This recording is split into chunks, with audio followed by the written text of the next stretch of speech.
Today, nearly 1 in 25 men may be raising another man's child. Some know, others spend a lifetime passing down their name without ever learning the truth. Sometimes it surfaces at a funeral, through a DNA test, or in a message nobody expected to find. By then, the man it belongs to is sometimes already gone. And that happens in a world of cameras, phone records, and home DNA kits. So how often did people get away with it before any of those existed? Keep that 1 in 25 in your head. It is far older than you think. Let's go back thousands of years when there was nothing to track at all. No phone to search, no receipt to find, no test to settle an argument. Hazleton North in Britain, where several generations of one family were buried inside a stone tomb around 5,700 years ago. Researchers linked the remains into a single family tree of 27 people, and at the top of it stood one man who had children with 4 different women.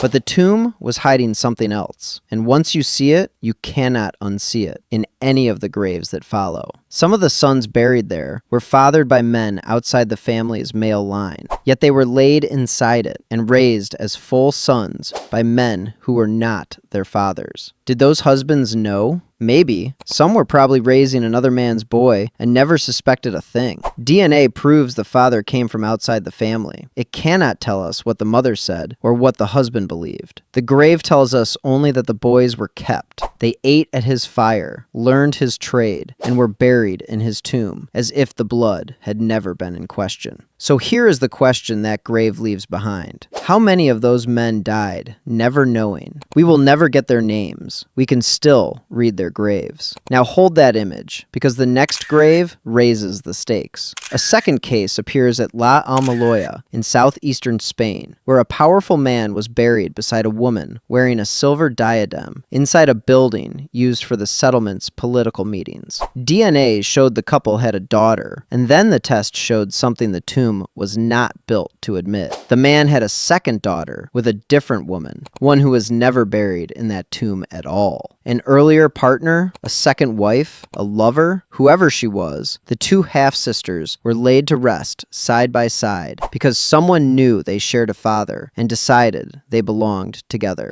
More half-siblings turned up across the site, so this was not one strange family. It was how the community lived. One grave could be an accident of love. A whole settlement is a habit. If one settlement looks like this, what happens when you scale it up to hundreds of people?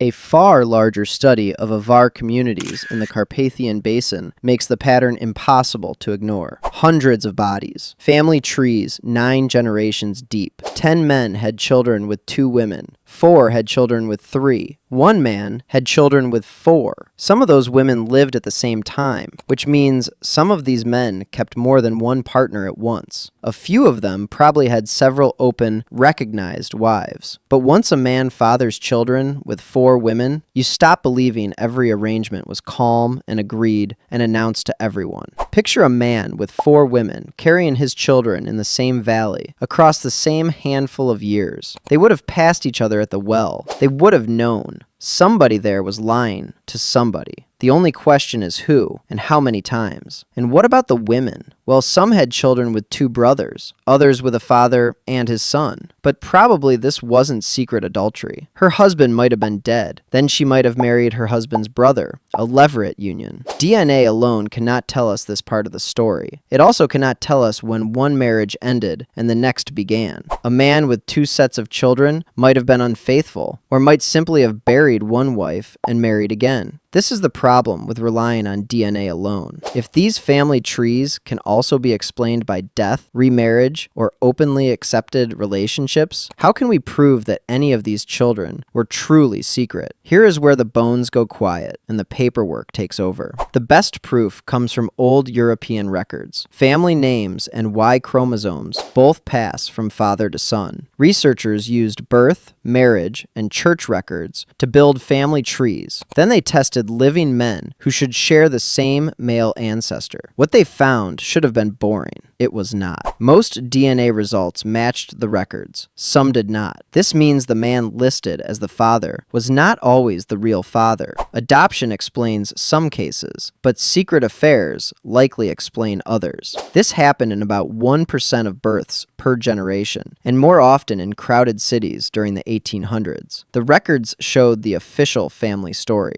DNA showed the hidden one, and the hidden one happened more often than anyone wanted to admit. The Himba people of Namibia show how differently this can work. They are not ancient humans, and they are no window into prehistory. But among them, fatherhood means something looser than blood. In one study, nearly half the children had been fathered by someone outside the marriage. The parents usually knew. The child belonged to the household anyway. A Himba man can know a boy is not his by blood and raise him as a son with no shame in it at all. Ask him who the boy's father is, and he points to himself, and he is not wrong.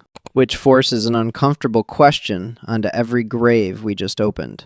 Were those ancient men fooled, or did they simply not care the way we do? Now picture an ancient camp of 30 people. You sleep beside your partner's parents and gather food with cousins, and everyone notices when you leave and who slips away soon after.